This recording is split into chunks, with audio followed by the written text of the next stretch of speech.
Bonjour et bienvenue à toutes et tous, bienvenue aux nouveaux abonnés.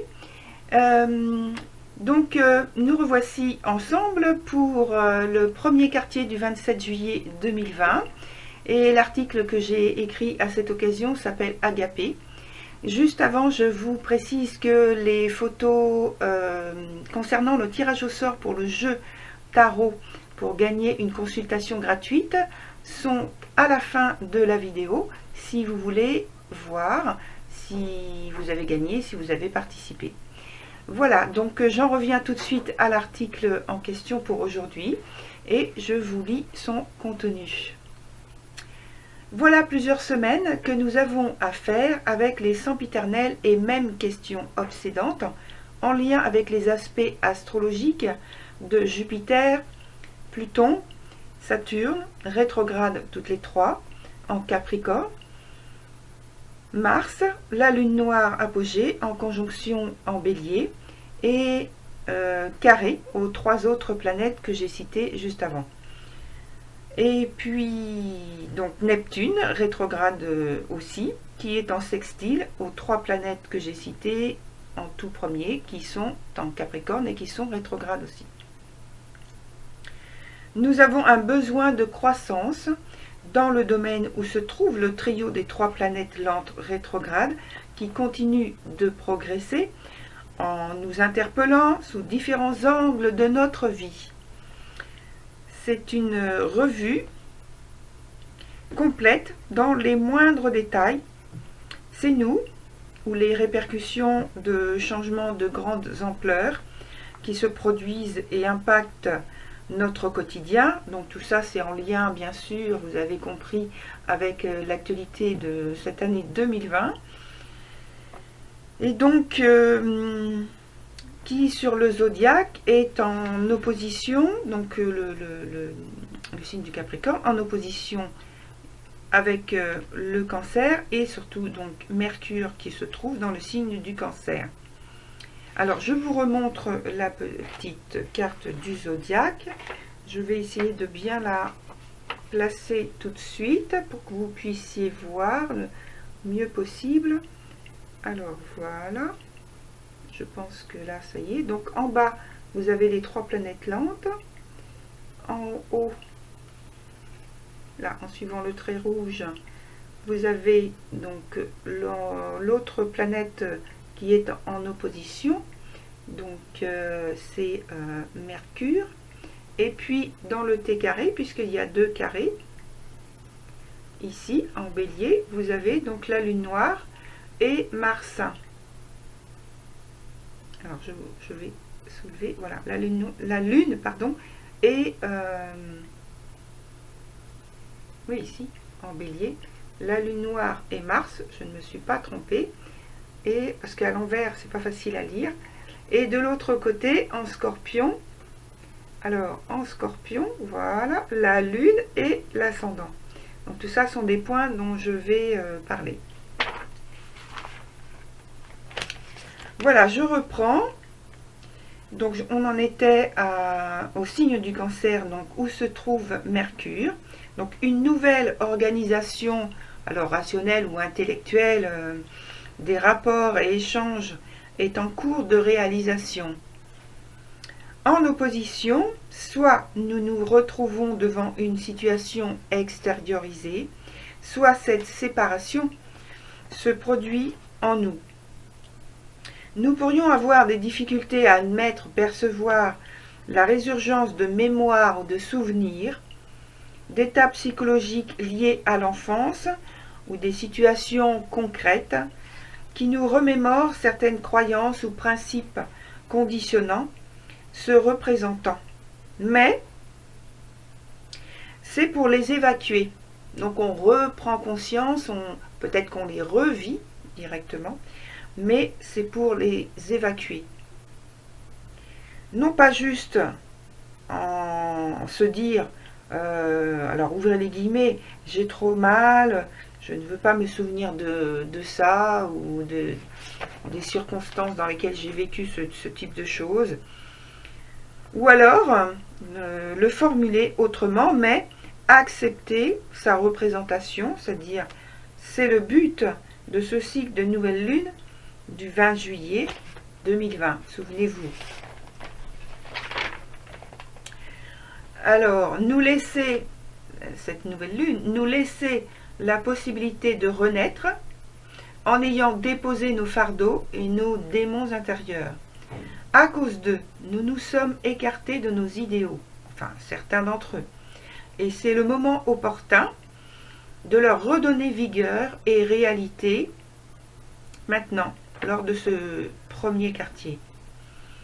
Nous devons canaliser nos forces, nos aptitudes, les voir de manière plus objective, afin de dépasser ces crises émotionnelles, ces périodes de tension forte. Si nous acceptons de nous poser tranquillement pour faire le point et analyser comment, alors comment les nouvelles formes de responsabilité qui nous incombent peuvent être insérées sans être dérangeantes, comment, sans trop nous mettre en danger, pouvons-nous franchir un cap déconditionnant? Et donc ici, on parle d'un acte puisque c'est en rapport avec un aspect carré. Donc c'est un acte physique ou un acte en pensée, mais c'est toujours, selon moi, quelque chose de physique. Donc il peut y avoir, quand je parle de la pensée, une rupture avec une forme de pensée, justement. Quelque chose d'envahissant, de dérangeant. Alors, comment, sans trop nous mettre en danger, donc ça j'ai repris la phrase, donc pouvons-nous franchir un cap déconditionnant, un acte de rupture d'avec le passé, récent ou lointain? Comment, en décrochant d'anciennes habitudes, nous pouvons réaffirmer, renouveler notre besoin d'estime envers nous-mêmes, notre besoin de nous ouvrir à une nouvelle conscience de nous-mêmes. D'où la renaissance, d'où je parlais déjà lors de la nouvelle lune, où il fallait mourir, d'une manière symbolique bien sûr, pour renaître au niveau de la nouvelle lune. Donc là on continue puisqu'on est dans le même cycle. Alors, ensuite, avec l'aspect d'opposition Lune et Uranus, donc maison 1 et maison 7, faisant partie du T carré. Alors, c'est pas tout à fait exact au niveau des degrés, mais c'est très proche. Nous opérons avec une grande lucidité, nous investiguons point par point. Alors je parlais de faire le point et d'analyser tout à l'heure en posant les questions comment. Chacun de nos désirs, nos sentiments sont intensément vécus. Notre sensibilité est extrêmement accrue. Nous percevons au tréfonds de nous que nous devons en finir avec certaines atmosphères ou liens ou émotions trop complexes, néfastes à gérer. Donc avec la lune qui est dans le signe du Scorpion, pardon, rien à voir. Et en réponse à ce constat, Uranus invite à nous positionner avec de nouveaux projets de développement, à en sortir donc des atmosphères désagréables, complexes et néfastes à gérer, sans regarder derrière. Tout en brisant le côté académique, Uranus demande un lâcher-prise de l'emprise sociale. Nous devons laisser la porte de l'imprévisible, donc en lien avec Uranus, ouverte, et lui faire confiance en étant prêt à réagir à toutes les éventualités que les événements en lien avec Uranus nous proposent. Avec l'idée de renaissance, donc j'ai mis entre parenthèses la nouvelle lune en Cancer du 20 juillet dernier, dont on parlait tout à l'heure, de renouvellement, donc ici avec Uranus en Taureau, pour ce premier quartier du 27 juillet. Donc de renouvellement possible et d'un grand détachement, nous entamons des modifications de nos relations, partenariats, associations, ou bien aussi, ce sont ces mêmes individus, donc ces attaches, ces liens humains, qui agissent de façon surprenante, nous épatent, nous tirent de nos alcôves secrètes, donc alors en lien avec la lune qui est en Scorpion, nous magnétise, et là donc c'est un ensemble de planètes et de signes, donc je vous cite Uranus maison 7 en Taureau, qui va vers donc aussi Vénus maison 8, carré à Neptune rétrograde en maison 5. Et donc, là, on peut parler de passion amoureuse, de fascination, d'attraction puissante, voire d'emprise.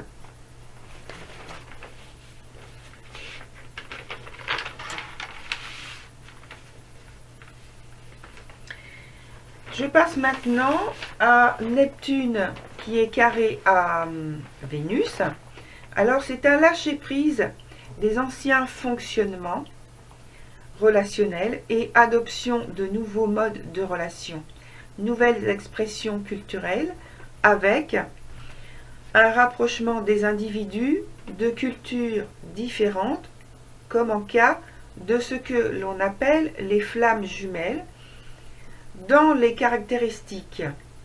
Alors entre parenthèses, il y a donc dans ces caractéristiques les objectifs communs, l'âge, le pays et culture qui sont différentes en général,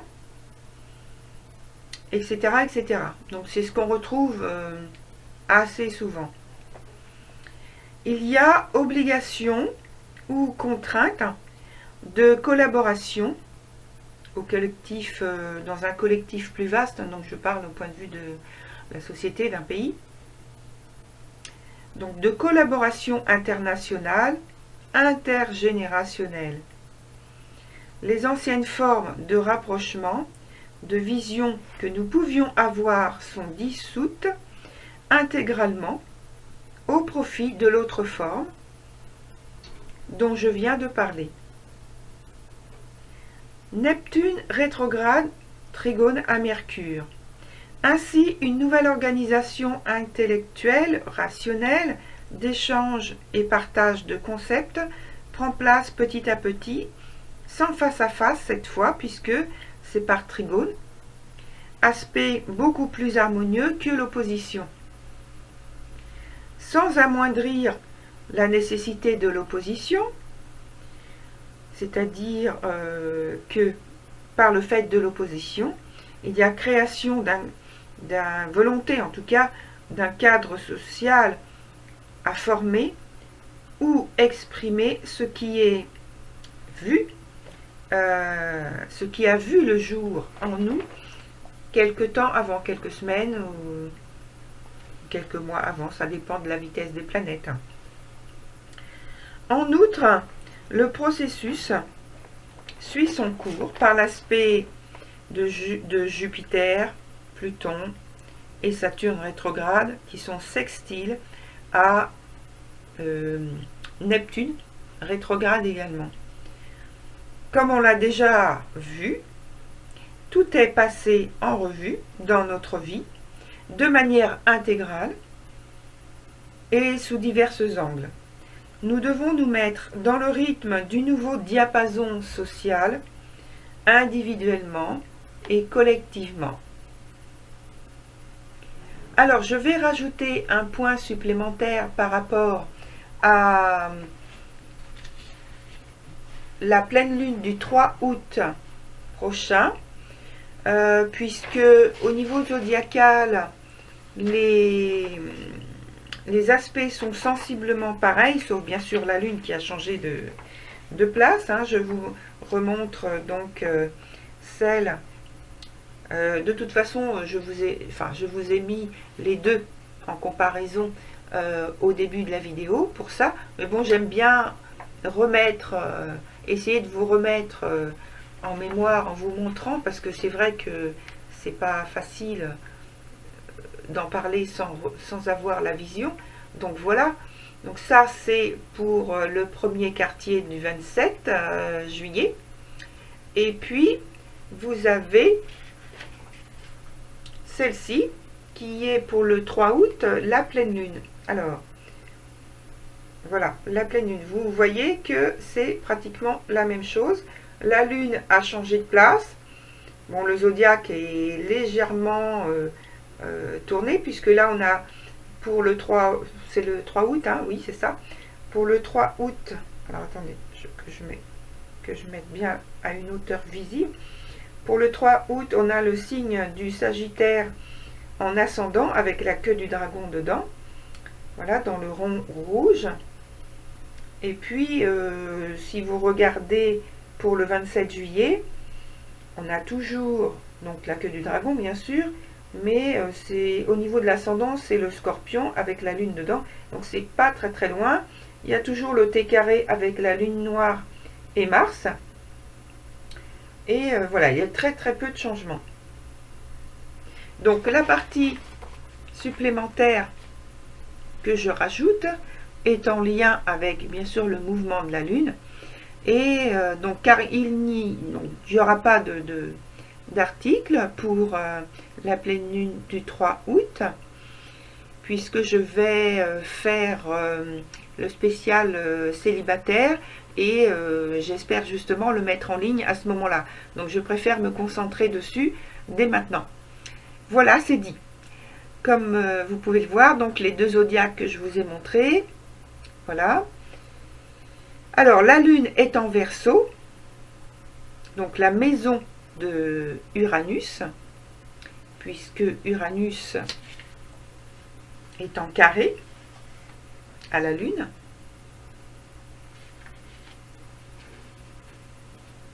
Voilà. Et nous poursuivons notre processus d'investigation pour écarter ce qui, au niveau social, ne nous sert plus. Nous pouvons commencer à beaucoup mieux nous impliquer avec les autres, les comprendre, être attirés même par des situations ou des gens très différents, donc très différents de nous, ou qui ont un quotidien qui est très différent, ou alors être attiré par nous-mêmes, être attiré pour produire, pour faire, pour changer, pour modifier notre quotidien, mais aller vers quelque chose qui n'a rien à voir avec ce qu'on a élaboré, connu, installé avant. Alors, nous pourrions être capables aussi de renoncer à quelque chose au profit d'un groupe, ou alors, donc le groupe, ça peut être la famille, ça peut être une communauté, une association dans laquelle on est, enfin, un environnement proche, ou même simplement dans notre couple. Donc, de renoncer à quelque chose au profit du groupe ou du couple, si le besoin s'en fait sentir. Voilà la petite note supplémentaire que je voulais rajouter par rapport à tout ce qui a été dit pour le premier quartier, puisque c'est sensiblement la même chose pour la pleine lune du 3 août, sauf que c'est la pleine lune. Voilà, donc maintenant je vais passer à la fin de cette vidéo en vous informant, en vous donnant quelques petites infos. Le jeu donc avec les photos pour le tirage au sort, c'est juste après. Et puis ça s'est donc terminé le 20 juillet. Les 3 noms vont être donnés, donc les noms que j'ai donc au niveau de, comment dire, de l'abonnement. je ne vais pas donner, si ce n'est pas le vrai nom, je pense qu'il y a une raison, donc voilà, je respecte. Et puis, je vous redonne l'information par rapport à la conférence pour le 20 août prochain sur la tarologie. Donc, ce sera en direct. Je vais bientôt mettre l'information. Si vous avez des questions à m'envoyer, vous pouvez le faire donc avec mon adresse mail qui est sous la vidéo, comme d'habitude. Je vous la redonne quand même. jenny.voyance@hotmail.fr. Alors les questions, ce ne sont pas des questions personnelles, ce sont des questions qui sont en lien avec la tarologie, donc le tarot, les oracles, comment procéder, qu'est-ce que vous aimez, ce que vous n'aimez pas aussi, et puis je ne sais pas, toutes sortes de questions, peut-être que je pourrais y répondre. Si je ne peux pas, je vous dirai, je ne peux pas répondre parce que je ne sais pas des fois. Voilà. Et puis, donc, comme j'en ai parlé tout à l'heure, le spécial célibataire qui va être fait, je vais m'y mettre tout de suite pour le début août. Donc, je pense qu'en début de semaine, en début de mois, pardon, tout sera fait, donc je mettrai en ligne. Et voilà, donc c'est la fin de cette vidéo. Je vous remercie pour votre écoute, pour votre attention. Et puis, je vous dis, prenez soin de vous, corps et esprit, puisque tout est lié. Que la lumière qui anime vos âmes soit toujours votre guide. Voilà, à très bientôt. Au revoir.